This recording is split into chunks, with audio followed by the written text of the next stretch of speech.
நான் ஒரு நாள் மாலிக் மற்றும் மாலிக்கின் மகளுக்கு ஓட்டுநராக வேலைக்கு சேர்ந்தேன். நான் மாலிக் வீட்டில் அவரது மகளுக்கும் ஓட்டுநராக பணிபுரிந்தேன். மாலிக்கின் மகள் ஒரு பெரிய நிறுவனத்தின் உரிமையாளராக இருந்தாள். அவளது காரை நான் ஓட்டி செல்வேன்.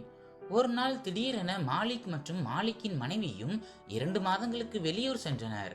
இப்போது அவரது மகளும் நானும் வீட்டில் தனியாக இருந்தோம். அப்போது ஒரு நள்ளிரவில் மாலிக்கின் மகள் என்னை அவளது அறைக்கு அவசரமாக அழைத்தாள். நான் வேகமாக அவள் அறைக்கு சென்றேன். ஆனால் உள்ளே சென்றபோது அவள் செய்து கொண்டிருந்த அந்த செயலில் என் உடல் முழுவதும் சிலிர்த்து போனது. நான் அவளை விட்டு விலகி வெளியே செல்லலாம் என்று நினைத்தாலும் என்னால் முடியவில்லை.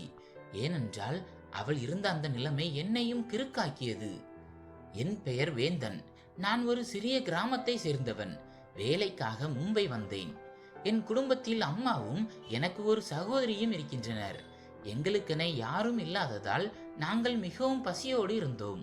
அப்போது ஒரு நபர் என் மீது இரக்கம் காட்டி எனக்கு கார் ஓட்ட கற்றுக் கொடுத்தார். இந்த நண்பரால் எனக்கு மும்பையில் ஒரு பெரிய வீட்டில் நல்ல சம்பளத்தில் ஓட்டுநர் வேலை கிடைத்தது. அந்த வீட்டின் உரிமையாளர் பெயர் மாலிக். வீட்டில் உரிமையாளர் மனைவி மற்றும் அவர்களது மகள் மட்டுமே இருந்தனர். நான் உரிமையாளர் வீட்டில் வேலையில் பொறுப்பேற்ற போது உரிமையாளர் என்னை தன் மகளுக்கு ஓட்டுநராக நியமித்தார். மாலிக்கின் மகள் ஒரு பெரிய நிறுவனத்தின் உரிமையாளர். நான் அவளது காரை ஓட்டுவேன். ஒவ்வொரு நாளும் காலையில் அவளை அலுவலகத்தில் விட்டுவிட்டு மீண்டும் வீட்டிற்கு அழைத்து வருவேன். பெரும்பாலும் மாலையில் அவள் தன் நண்பர்களின் வீட்டிற்கு செல்வாள். அவளை அழைத்து செல்வதும் அழைத்து வருவதும் என் வேலையாக இருந்தது. ஒரு கிராமவாசியாக நான் அனைவரையும் மிகவும் மதிப்பவன். நான் ஒருபோதும் உரிமையாளரின் மகளை நிமிர்ந்து கூட பார்த்ததில்லை. உரிமையாளரின் மகள் பெயர் செர்லி. அவள் ஒரு அழகான பெண். ஆனால் நான் எப்போதும் தலை குனிந்துதான் அவளிடம் பேசுவேன். என்னை பொறுத்தவரை என் உரிமையாளரும் உரிமையாளர் மனைவியும் எனக்கு உதவி செய்தவர்கள். எனக்கு வேலை கொடுத்து என் கஷ்டங்களை நீக்கியவர்கள். நான் அந்த உரிமையாளருக்கும் உரிமையாளர் மனைவிக்கும் மிகுந்த மரியாதையை கொடுத்தேன்.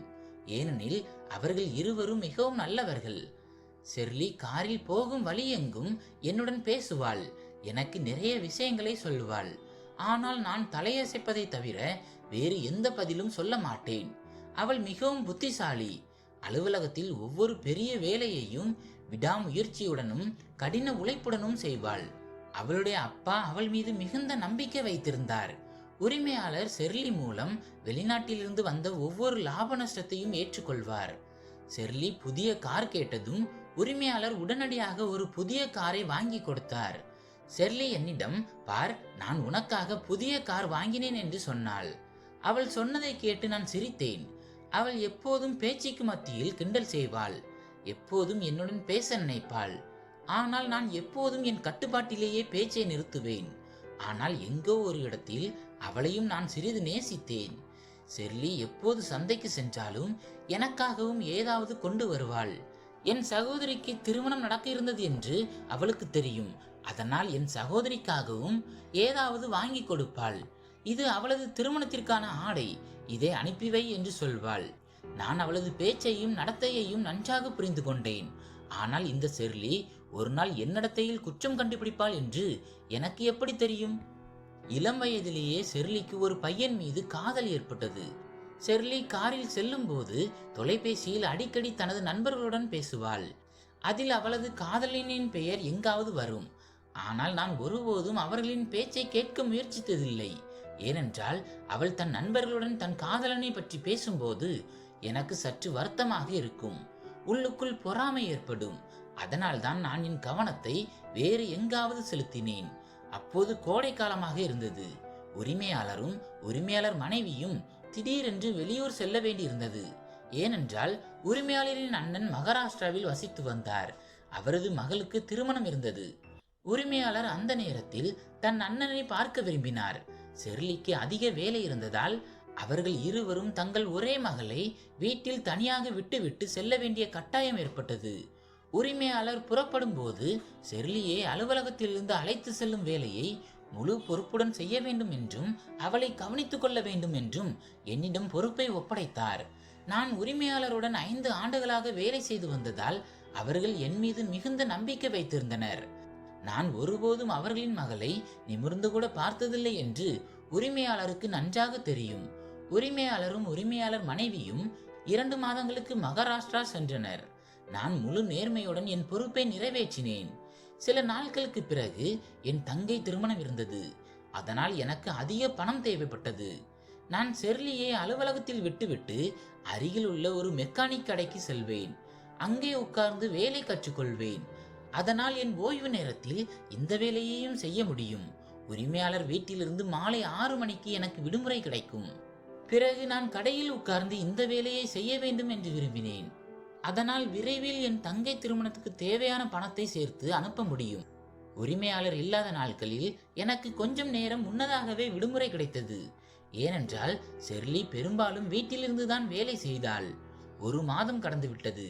உரிமையாளர் அண்ணன் மகளுக்கு திருமணம் முடிந்தது. ஆனால் ஒரு நாள் இரவு 11 மணி அளவில் செர்லியிடமிருந்து எனக்கு அழைப்பு வந்தது.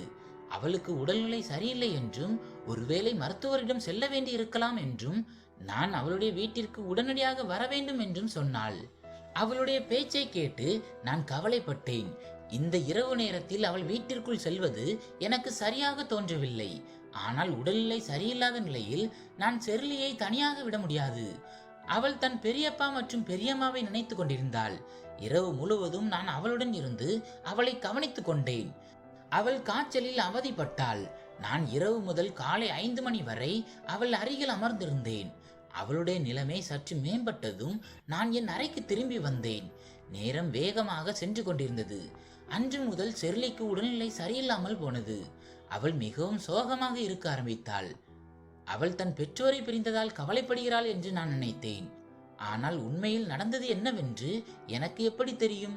உரிமையாளர் 2 மாதங்களை தன் அண்ணன் மற்றும் அவரது குழந்தைகளுடன் கழித்தார். 2 மாதங்களுக்கு பிறகு அவர்கள் இருவரும் வீட்டிற்கு திரும்பினர். அவர்களை பார்த்ததும் எனக்கு மிக மகிழ்ச்சியாக இருந்தது. ஆனால் உரிமையாளர் வீட்டிற்கு வந்ததும் அதிக கோபத்தோடு என் மீது தடியை எடுத்துக்கொண்டு என்னை மோசமாக அடிக்க ஆரம்பித்த போது என் காலடியில் இருந்து நிலம் நழுவியது. அவர் என்னை திட்டிக்கொண்டே அடித்தார். என்ன தவறு நடந்தது என்று எனக்கு எதுவும் புரியவில்லை.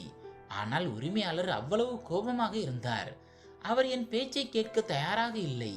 ஆனால் எனக்கு அதன் காரணம் தெரிந்தபோது என் மீது யாரோ வானத்தையே இடித்து விட்டதை போல இருந்தது.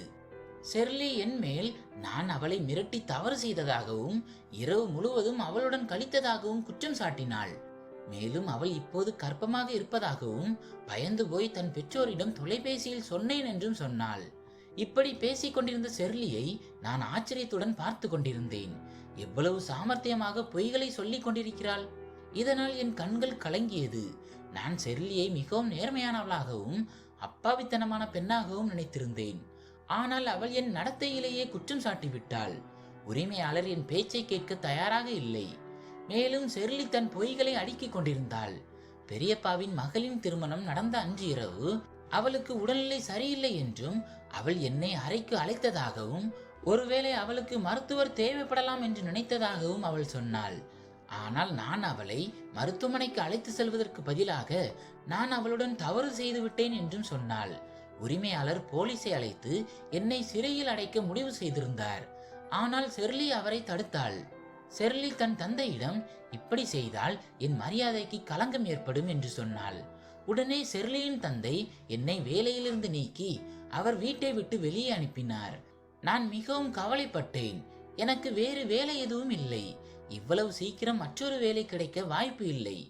என் தங்கையின் திருமணம் நெருங்கிவிட்டது. நான் உரிமையாளர் கொடுத்த அறையில்தான் வசித்து வந்தேன். இப்போது எனக்கு தங்கவும் இடம் இல்லை. அதனால் தான் நான் கட்டாயமாக மீண்டும் உரிமையாளர் வீட்டிற்கு வந்து நான் நிரபராதி என்பதை நிரூபிக்க முயன்றேன். ஆனால் உரிமையாளர் என் முன் ஒரு நிபந்தனையை வைத்தார். அது என்னை மேலும் அதிர்ச்சிக்குள்ளாக்கியது. உரிமையாளர் என்னிடம், நீ செர்லியை 1 வருடத்திற்கு மட்டும் திருமணம் செய்து கொள்ள வேண்டும். அவளுக்கு குழந்தை பிறந்ததும் அவளை இந்த வீட்டில் விட்டுவிட்டு நீ வீட்டை விட்டு சென்று விடு. ஏனென்றால் நாங்கள் கருக்கலைப்பு செய்ய பல முயற்சிகளை மேற்கொண்டோம். ஆனால் அனைத்து மருத்துவர்களும் அப்படி செய்தால் செர்லி இறந்து விடலாம் என்று சொன்னார்கள். நான் என் ஒரே மகளை இழக்க விரும்பவில்லை. மேலும் உலகம் முழுவதும் எனக்கு அவமானம் ஏற்படுவதற்கு முன் செர்லியை உன்னுடன் அனுப்பி வைக்கிறேன்.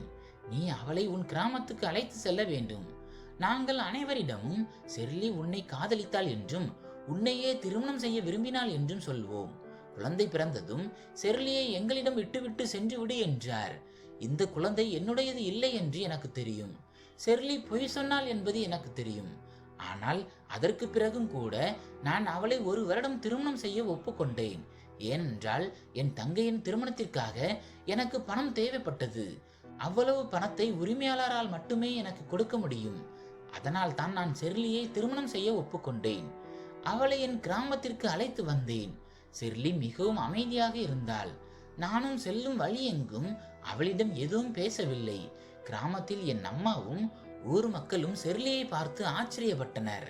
என் அம்மாவிடம் நான் திருமணம் செய்து கொண்டேன் என்று சொன்னபோது என் அம்மா ஆச்சரியப்பட்டு, இவ்வளவு பெரிய விஷயத்தை நீ எனக்கு சொல்லவில்லையா? உன் திருமணத்தை பற்றி எனக்கு எத்தனை கனவுகள் இருந்தன என்று சொன்னார்.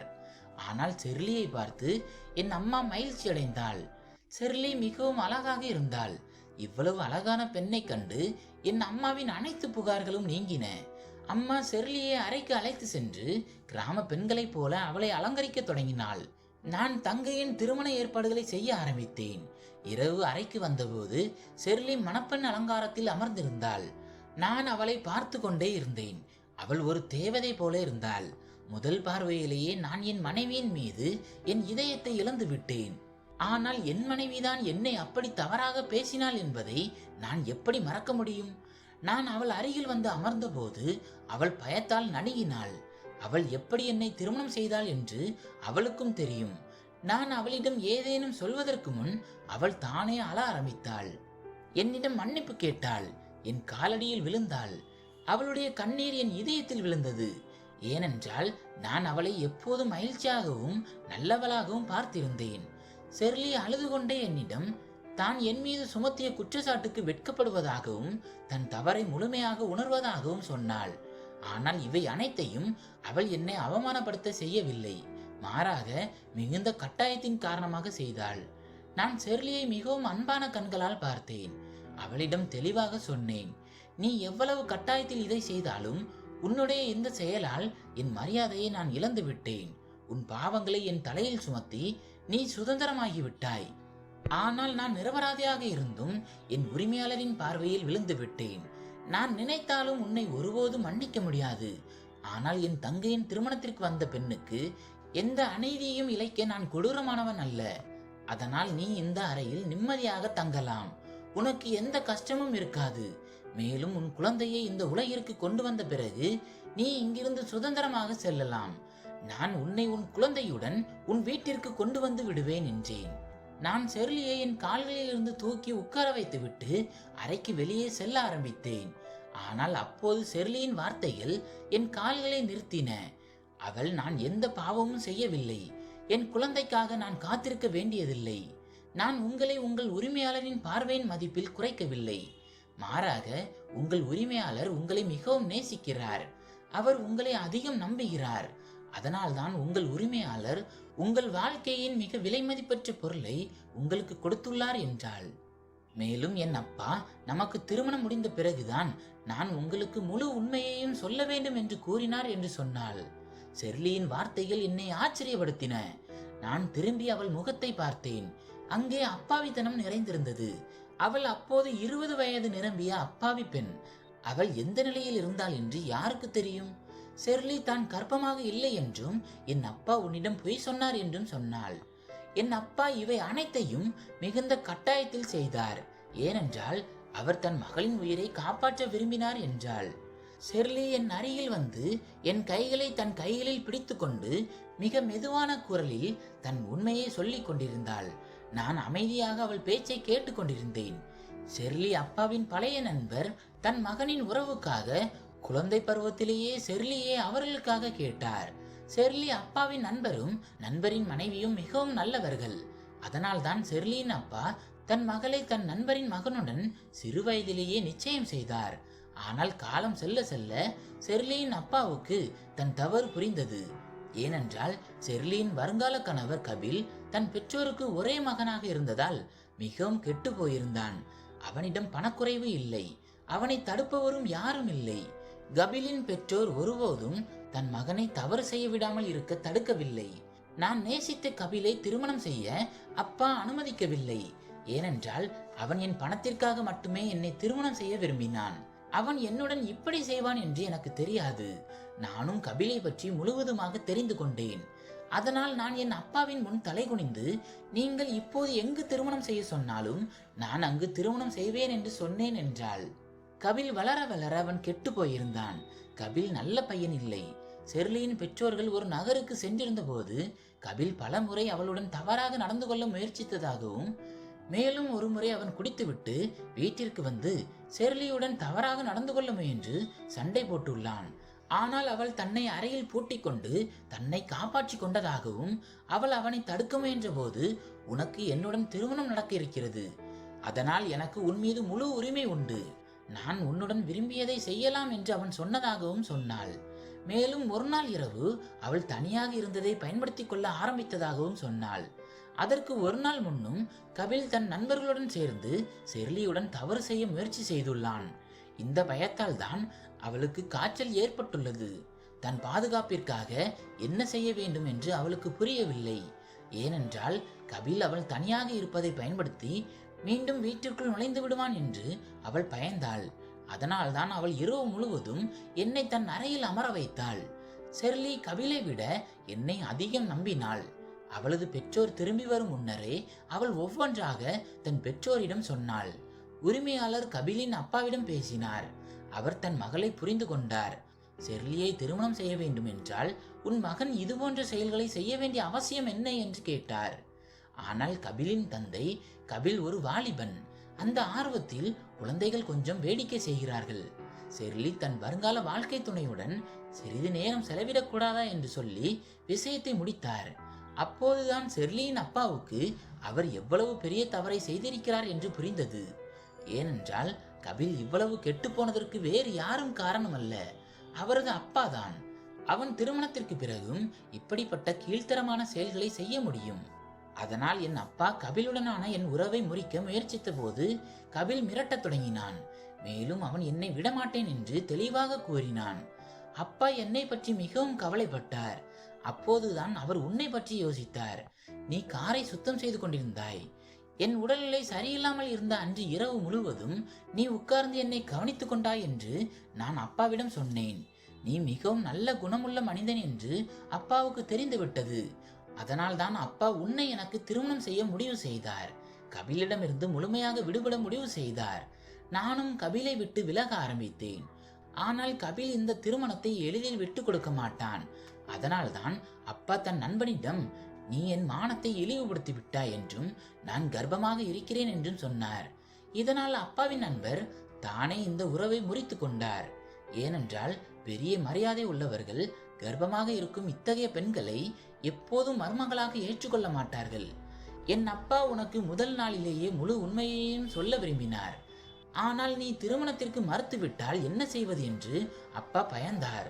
அதனால்தான் அப்பா உன்னை கண்டதும் வேண்டுமென்றே அடிக்க ஆரம்பித்தார். உன் மீது தவறான குற்றச்சாட்டுகளை சுமத்தி உன்னை வேலையிலிருந்து நீக்கிவிட்டார்.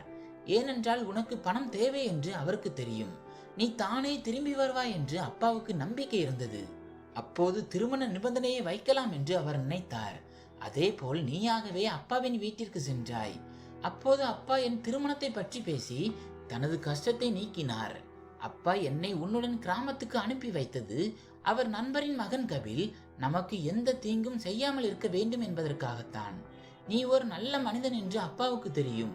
நான் கர்ப்பமாக இல்லை என்றும் யாரும் என்னை தொடவில்லை என்றும் என்னால் உனக்கு நிரூபிக்க முடியும். மிகுந்த கட்டாயத்தின் காரணமாக அப்பா என்னை உன்னிடம் ஒப்படைத்தார். நான் என் முழு மனதிலிருந்து உன்னை திருமணம் செய்தேன்.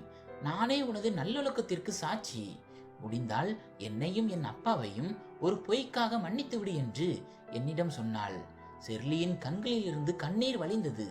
அந்த கண்களில் ஒரு தந்தை மற்றும் மகளின் இயலாமை தெரிந்தது. அவள் ஒரு மிகவும் அழகான பெண். ஒருவேளை கடவுள் அவளை என் தலைவிதியில் இப்படிதான் எழுதியிருக்க வேண்டும். என் அம்மா என் தங்கையின் திருமண சடங்குடன் என் திருமண சடங்குகளையும் செய்ய ஆரம்பித்தார்கள். நான் என் மனைவியை கிராம பெண்களைப் போல சாதாரணமாக பார்த்து கொண்டதில் மகிழ்ச்சி அடைந்தேன். செர்லி தன் அப்பாவிற்கு போன் செய்து எங்கள் திருமண சடங்கு நடந்து கொண்டிருப்பதாக சொன்னாள். அதனால் செர்லியின் பெற்றோரும் என் கிராமத்திற்கு வந்து எங்கள் திருமணத்தில் கலந்து கொண்டனர். என் உரிமையாளர் வந்ததும் கைகளை கூப்பி கண் கலங்கியபடி என்னிடம் தன் தவறுக்கு மன்னிப்பு கேட்டார். ஆனால் நான் ஏற்கனவே அவர்களை மன்னித்து விட்டேன். ஏனென்றால் நானே ஒரு சகோதரியின் அண்ணன். எந்த தந்தையும் தன் மகளை ஒரு ஒழுங்கினமான மற்றும் மிகவும் கெட்டுப்போன மனிதனுக்கு திருமணம் செய்து வைக்க மாட்டார் என்று எனக்கு நன்றாக தெரியும். இந்த விஷயம் எனக்கு நன்றாக புரிந்தது. குழந்தைகளின் தலைவிதியை அவர்கள் குழந்தை பருவத்திலேயே முடிவு செய்யக்கூடாது. ஏனென்றால் அவர்கள் வளர்ந்து எந்த பாதையை தேர்ந்தெடுப்பார்கள் என்றும் அவர்கள் இதயத்தில் வேறு யார் மீது அன்பு பிறக்கும் என்றும் யாருக்கு தெரியும்? இந்த விஷயத்தை யாராலும் கண்டுபிடிக்க முடியாது. உங்கள் சகோதரி அல்லது மகள் அவ்வளவு மலிவானவர்கள் அல்ல. ஒரு ஒழுங்கினமான மனிதனுக்கு அவர்களை திருமணம் செய்து வைப்பதற்கும் வருங்காலம் பற்றி எல்லாம் முழுமையாக தெரியாமல் எந்த ஒரு ஒப்பந்தத்திற்கும் தலையாட்டி விடக்கூடாது. அது இறுதியில் பிள்ளைகளின் வாழ்க்கையையும் நம் வாழ்க்கையையும் பெரிதும் பாதித்துவிடும். இப்போது வேந்தன் செர்லியோடு புதிய சந்தோஷமான வாழ்க்கையை தனது கிராமத்திலேயே வாழ ஆரம்பித்தான். நண்பர்களே, இந்த கதை எப்படி இருந்தது என்ற கருத்துக்களை கமெண்டில் சொல்லுங்கள். கதை பிடித்திருந்தால் வீடியோவை லைக் மற்றும் ஷேர் செய்யுங்கள். நமது சேனலை சப்ஸ்கிரைப் செய்து கொள்ளுங்கள். நன்றி.